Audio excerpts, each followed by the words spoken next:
एक बच्चा जो एक सुबह इनविजिबल हो जाता है, लेकिन बाद में जब उसे इसकी असली वजह पता चलती है तो उसकी जिंदगी एक मकसद बन जाती है। इस कहानी की शुरुआत में एक 13 साल के बच्चे को दिखाया जाता है जिसका नाम मिकी है। मिकी की अपनी एक अलग दुनिया है क्योंकि उसका नेचर बहुत शाई है, उसका कोई भी दोस्त नहीं है और साथ ही साथ स्कूल में सब बच्चे उसे चिढ़ाते हैं, उसे परेशान करते हैं। मिकी का एग्जाम होता है लेकिन उसे कुछ समझ नहीं आता कि उसे आंसर शीट पर क्या लिखना है। तभी उनकी क्लास में एक लेडी इंस्पेक्टर आती है जिसका नाम मैरी है और ये मिकी की मॉम होती है। वो वहां पर सब बच्चों से पूछती है कि 2 दिन से तुम्हारी क्लास का एक बच्चा गायब है, अगर किसी को भी उसके बारे में पता चले तो जल्द से जल्द उसके पेरेंट्स को इन्फॉर्म करे या उस बच्चे को कहे कि वो अपने घर वापस चला जाए। मिकी की मॉम यहाँ से चली जाती है। मिकी जब एग्जाम कर रहा होता है तो उसकी नाक से खून निकलता है और वो वॉशरूम चला जाता है। वॉशरूम में उसी की क्लास के 2 लड़के आते हैं जो हमेशा उसे परेशान करते हैं और वो उसके पैसे जो उसने उन्हीं के डर से अपने जूतों के अंदर छुपाए होते हैं वो उससे उसके पैसे छीन लेते हैं और साथ ही साथ उसे परेशान भी करते हैं। दरअसल मिकी ने ये पैसे अपनी फैंसी ड्रेस पार्टी के लिए रखे थे और अब उसके पास पैसे नहीं है। मिकी घर जाता है और उसे कुछ पैसे ड्रॉर में मिल जाते हैं और वो उन पैसों को लेकर एक दुकान में जाता है। ये दुकान बहुत अजीब होती है, यहाँ पर सारा सामान बहुत अजीब अजीब होता है और वो दुकान वाले को कहता है कि मेरे पास बस इतने ही पैसे हैं, मुझे एक सुपर हीरो की ड्रेस चाहिए। वो दुकान वाला उसे एक सुपर हीरो की ड्रेस देता है। मिकी उसे देखकर हैरान होता है। वो पूछता है ये कौन से सुपर हीरो की ड्रेस है, क्योंकि मिकी ने ऐसा सुपर हीरो कभी भी नहीं देखा। दुकान वाला कहता है कि एक चाइनीज सुपर हीरो है। मिकी पूछता है कि इसकी पावर्स क्या है। दुकान वाला कहता है कि तुम्हें वक्त आने पर खुद पता चल जाएंगी। मिकी इस ड्रेस को पहनकर फैंसी ड्रेस पार्टी में चला जाता है। यहाँ पर एक लड़की भी होती है जो मिकी की क्लास में पढ़ती है, इसका नाम स्टेला है। मिकी इस लड़की को पसंद करता है लेकिन उसके अंदर इतनी हिम्मत नहीं होती कि वो स्टेला को कह सके कि मैं तुम्हें पसंद करता हूँ, मैं तुमसे दोस्ती करना चाहता हूँ। यहीं पर कुछ बच्चे पार्टी में स्टेला का वीडियो चलाते हैं जो उन्होंने छुपके से रिकॉर्ड किया होता है। इस बात से स्टेला को गुस्सा आता है। वो पूछती है कि सब किसने किया। उन्हीं में से एक लड़का जो हमेशा मिकी को परेशान करता है वो कहता है कि हमने ये सारी फुटेज मिकी के मोबाइल से ली है। मिकी ये सुनकर वहां से भागना शुरू कर देता है और यहाँ पर जितने भी बच्चे होते हैं वो सब के सब मिकी के पीछे भागते हैं क्योंकि वो उसे परेशान करना चाहते हैं। मिकी वॉशरूम के अंदर जाकर अंदर से दरवाजा बंद कर देता है। बाहर सभी बच्चे होते हैं जो मिकी को दरवाजा खोलने के लिए कह रहे होते हैं लेकिन मिकी दरवाजा नहीं खोलना चाहता क्योंकि वो जानता है कि उसने अगर दरवाजा खोला तो सब बच्चे उसे परेशान करेंगे। वो मिरर के सामने खड़ा होता है। वो कहता है बकवास सुपर हीरो की ड्रेस है, अगर तुम्हारे अंदर पावर है तो मुझे गायब कर दो, मुझे अदृश्य कर दो। लेकिन ऐसा कुछ भी नहीं होता और मिकी को खिड़की से कूदकर वहां से भागना पड़ता है। मिकी घर आकर सो जाता है और अगली सुबह जब शावर लेके वो मिरर के सामने आता है तो वो देखता है कि उसके शरीर का कोई भी हिस्सा नहीं दिख रहा, सिर्फ उसके शरीर पर जो कपड़ा है वो दिख रहा है। मिकी देखकर पूरी तरह से हैरान होता है और इसके बाद वो उस टाल को भी निकाल देता है जो उसके शरीर पर होता है और वो पूरी तरह से गायब हो जाता है। यानी कि रात को जो विश उसने चाइनीज सुपर हीरो की कॉस्ट्यूम से मांगी थी वो पूरी हो चुकी है, लेकिन अभी भी उसे पूरा विश्वास नहीं होता। और तभी वहां पर उसकी मॉम आ जाती है और ये देखकर वो घबरा जाता है क्योंकि उसने कपड़े नहीं पहने होते। लेकिन मिकी की मॉम को मिकी नहीं दिखता और मिकी को विश्वास हो जाता है कि वो पूरी तरह से गायब है। मिकी अपने पूरे शरीर को कपड़ों में लपेटकर स्कूल जाता है और वो वहां पर उस लड़के को देखता है जो रोज उसे परेशान करता है। मिकी अपने सारे कपड़े उतार देता है और क्लासरूम में जाता है जहां उसे कोई नहीं देख सकता। और जब टीचर ब्लैक बोर्ड पर कुछ लिख रही होती है तो मिकी उसी लड़के की गन उठाता है जो उसे हमेशा परेशान करता है और वो ब्लैक बोर्ड पर निशाना लगाता है और उस गन को उसी लड़के के पास फेंक देता है। टीचर ये देखकर पूरी तरह से गुस्सा हो जाती है और उसे प्रिंसिपल के पास ले जाती है और अगले पल ये दिखाया जाता है कि उसी लड़के के डैड स्कूल में आकर अपने बेटे को घर ले जा रहे होते हैं और उसे मार रहे होते हैं। मिकी को ये देखकर बहुत सेटिस्फैक्शन होता है। इसके बाद मिकी एक और लड़के के पास जाता है जो लॉन टेनिस खेल रहा होता है। दरअसल आज इसका लॉन टेनिस का मैच है और जब वो सर्विस करने के लिए बॉल उछालता है तो मिकी कभी उसे धक्का दे देता है, उसे अलग अलग तरह से परेशान करता है जिस वजह से वो मैच खेल ही नहीं पाता। उसके डैड उसे कहते हैं कि आज तुम पैदल ही घर आओगे। मिकी इस लड़के को यहाँ पर डराता भी है और वो लड़का यहाँ से भाग जाता है। मिकी उस रूम में भी जाता है जहाँ पर उसकी आंसर शीट होती है और वो देखता है कि उसकी आंसर शीट में उसके नाम के अलावा कुछ भी नहीं लिखा होता और वो दूसरी आंसर शीट पर जिसपे सारे आंसर सही होते हैं उससे अपनी आंसर शीट पर लिखना शुरू कर देता है, यानी कि अब उसके एग्जाम में नंबर भी बहुत अच्छे आएंगे। मिकी जब बाहर जाता है तो वो देखता है कि वहां पर बहुत सारी लड़कियां होती जो उसी के स्कूल की हैं और तभी उनकी टीचर बोलती कि सब शावर लेने जाओ और मिकी जब ये सुनता है तो उसकी आंखों में शैतानी उतर आती है और वो भी उन लड़कियों के साथ उस जगह पर चला जाता है जहां पर सभी लड़कियां शावर लेने के लिए अपने कपड़े उतार रही हैं और मिकी वहां बैठकर उन्हें देख रहा होता है और तभी एक लड़की उस जगह पर टाल फेंकती है जहां पर मिकी बैठा है और उसकी आकृति उभर आती है। सब लड़कियां धीरे धीरे उस आकृति की तरफ जाती है और तभी एक लड़की टाल हटाती है तो वो देखती है कि वहां पर मिकी बैठा हुआ है और उसने अपने शरीर में अंडरवेयर भी नहीं पहना, यानी कि वो बिना कपड़ों के उस जगह बैठा है जहां पर सारी लड़कियां कपड़े उतार रही हैं। दरअसल मिकी की बॉडी अब विजिबल हो गई होती है। मिकी को इस बारे में कुछ समझ नहीं आता और इसीलिए मिकी की मॉम को यहाँ पर बुलाया जाता है। मिकी की मॉम गाड़ी में मिकी से पूछती है ये सब क्या था, लेकिन मिकी अपनी मॉम की किसी भी बात का कोई जवाब नहीं देता। अब जब मिकी और मिकी की मॉम गाड़ी में बैठे होते हैं तभी मिकी की मॉम को कॉल आता है और उन्हें बताया जाता है कि स्कूल का एक और बच्चा गायब हो गया। यहाँ मिकी भी पूरी तरह से परेशान और हैरान होता है। उसे कुछ समझ नहीं आता कि वो गायब क्यों हुआ था, कैसे हुआ था और कैसे वो वापस अपने शरीर में आ गया। अगले दिन मिकी जब अपनी क्लास में होता है और उसका टीचर लेक्चर दे रहा होता है तभी मिकी देखता है कि उसका हाथ गायब होना शुरू हो गया। वो घड़ी में देखता है 1 बजने में 5 मिनट होते हैं, यानी कि पीरियड खत्म होने वाला है। वो अपने हुड को अपने सिर के ऊपर रख लेता है क्योंकि वो नहीं चाहता कि किसी को भी पता चले कि वो गायब हो सकता है और धीरे धीरे वो गायब हो रहा होता है। उसका टीचर उसके पास आके सवाल पूछना शुरू करता है लेकिन मिकी अपना चेहरा नीचे कर लेता है और तभी घंटी बजती है और मिकी वहां से भाग जाता है।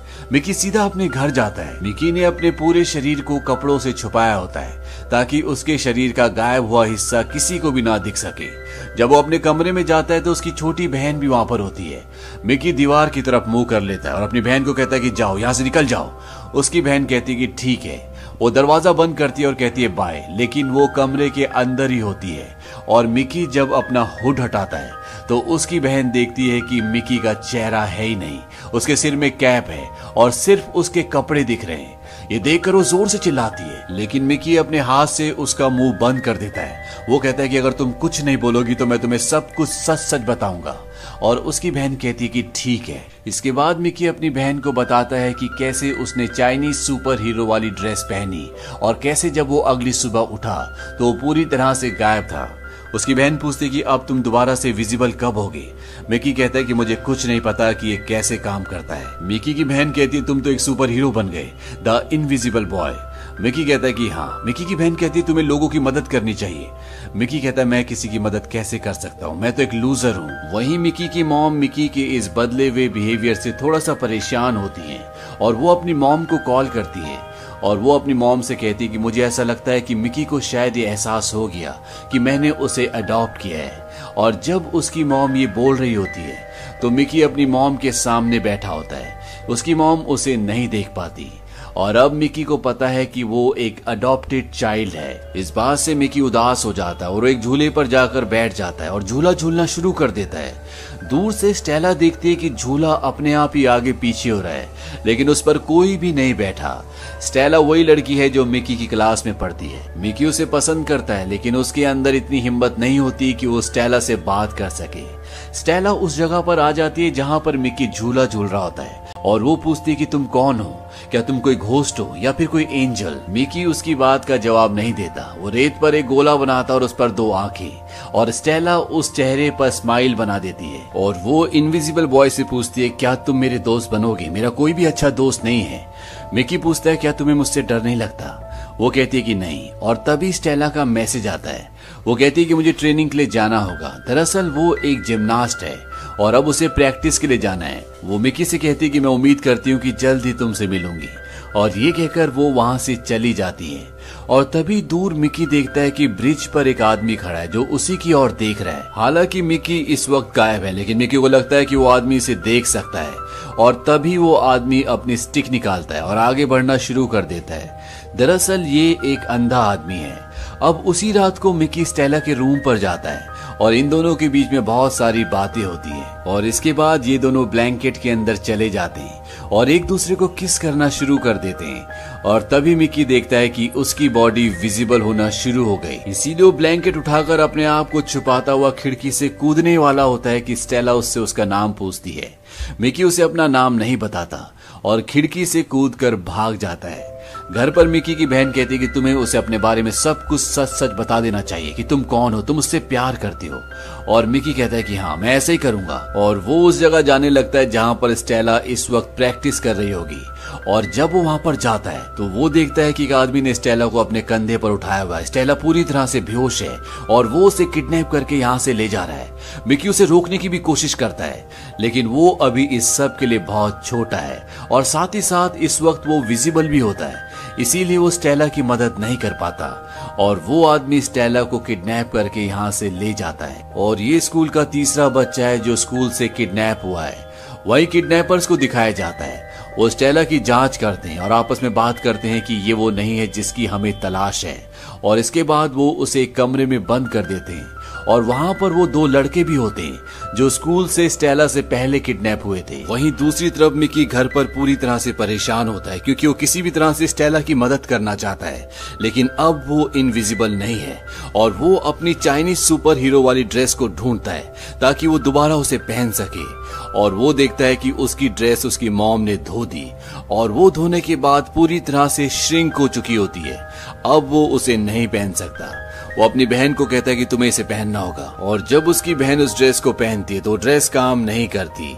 उसकी बहन कहती है कि शायद ये तुम पर ही काम कर सकती है। इस बात से मिकी को गुस्सा आता है। वो अपनी मॉम के पास जाता है और कहता है कि तुमने मेरी ड्रेस क्यों धोई, तुमने सब कुछ खराब कर दिया। मिकी की मॉम कहती है मैं सब कुछ ठीक कर दूंगी। मिकी बहुत गुस्से में होता है, इसीलिए अपनी मॉम से चिल्लाकर बात कर रहा होता है। उसकी मॉम कहती है कि अपनी मॉम से ऐसे बात नहीं करते।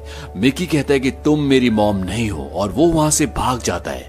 और यहाँ पर दिखाया जाता है कि मिकी की मॉम के पीछे एक ग्लास होता है जो अपने आप ही चटक जाता है और इसकी वजह मिकी का गुस्सा होता है। मिकी यहाँ से दूर एक नदी के किनारे चला जाता है। वो अपने ख्यालों में खोया हुआ वहां बैठा होता है और तभी वहां पर वही अंधा आदमी आता है जिसे मिकी ने एक दिन पहले दूर ब्रिज के ऊपर खड़ा देखा था। मिकी उसे देखकर डर जाता है। वो अंधा आदमी मिकी से कहता है कि मैंने तुम्हारे दोस्तों को किडनैप नहीं किया। मिकी हैरान होता है क्योंकि यही बात मिकी अपने दिमाग में सोच रहा होता है। मिकी कहता है तुम्हें कैसे पता कि मैं ये सोच रहा था। दरअसल ये आदमी दूसरों का दिमाग रीड कर सकता है। हालांकि ये अंधा है, लेकिन इसे हमेशा पता होता है कि इसके आसपास क्या चल रहा है। मिकी इस आदमी से पूछता है कि तुम कौन हो। ये कहता है कि मैं तुम्हारा पिता हूँ, I am your father. Mickey कहता है कि मेरे पिता एक पुलिस ऑफिसर थे, वो एक हीरो थे। मिकी को वो बताता है कि तुम्हें ऐसा बताया गया। इसके बाद वो अपने बारे में बताता है। वो कहता है कि मैं रशिया में पैदा हुआ था, मेरा परिवार था, मेरे दोस्त थे, सब कुछ अच्छा चल रहा था। और तभी वहां पर न्यूक्लियर बॉम्ब फटा जिससे कई लोग रेडिएशन से मर गए, कुछ लोग बीमार हो गए और कुछ लोग पूरी तरह से बदल गए और उनमें से मैं भी एक था। दरअसल इस न्यूक्लियर रिएक्शन की वजह से हमारे शरीर में ऐसे बदलाव आए थे जिससे हमारे अंदर अलग अलग तरह की शक्तियां आ गई और इसीलिए वहां की जो आर्मी थी उन्होंने हमारा इस्तेमाल किया। वो हमारे जैसे और भी बनाना चाहते थे, लेकिन इसके लिए उन्हें पता करना था कि हम अपनी शक्तियों का इस्तेमाल कैसे करते हैं। इसीलिए उन्होंने हमें साइबेरिया में कहीं बंद कर दिया और जिस तरह से लैब में चूहों का इस्तेमाल किया जाता है हमारा भी उसी तरह से इस्तेमाल होने लगा। हमें बहुत वक्त तक वहां पर बंद करके रखा गया। धीरे धीरे वक्त बीतता रहा और जैसे जैसे मैं अपनी पावर को इस्तेमाल करता रहा मेरी आंखों की रोशनी जाती रही। वहां पर जितने भी स्पेशल बच्चे थे वो सब के सब बांझ थे, यानी कि उनके बच्चे नहीं हो सकते थे सिवाय मेरे और तुम्हारी मॉम की। जब मैंने पहली बार तुम्हारी मॉम को देखा तो मैंने उसका दिमाग रीड कर लिया था कि वो भी मुझे पसंद करती है और इसके बाद तुम पैदा हुए और हम जानते थे कि ये आर्मी वाले तुम्हें हमसे छीन लेंगे, इसीलिए हम तुम्हें वहां से लेकर भाग गए। लेकिन आर्मी हमारा पीछा इतनी आसानी से छोड़ने वाली नहीं थी, इसीलिए तुम्हारी मॉम ने मुझे आगे जाने के लिए कहा। दरअसल तुम्हारी मॉम के अंदर वो पावर थी जिससे वो अपने आप को गायब कर सकती थी, लेकिन वो ज्यादा देर तक ऐसा नहीं कर पाई और रशियन आर्मी ने उन्हें मार दिया। लेकिन मैं तुम्हें लेकर भागने में कामयाब हो गया और अगले कुछ वक्त तक मैं तुम्हें यूरोप में लेकर घूमता रहा। लेकिन मैं जानता था कि आज नहीं तो कल वो लोग हमें पकड़ लेंगे, इसीलिए मैंने तुम्हारे लिए एक सुरक्षित घर चुना। दरअसल उस वक्त इंस्पेक्टर मैरी नई नई इस शहर में शिफ्ट हुई थी और मैंने उसका दिमाग रीड कर लिया था कि वो माँ बनना चाहती है, इसीलिए मैंने तुम्हें उनके दरवाजे के बाहर छोड़ दिया। और जब उन्होंने तुम्हें देखा तो उन्होंने तुम्हें अपना लिया। उन्होंने तुम्हें बहुत प्यार दिया। कभी भी उनके बारे में गलत मत सोचना।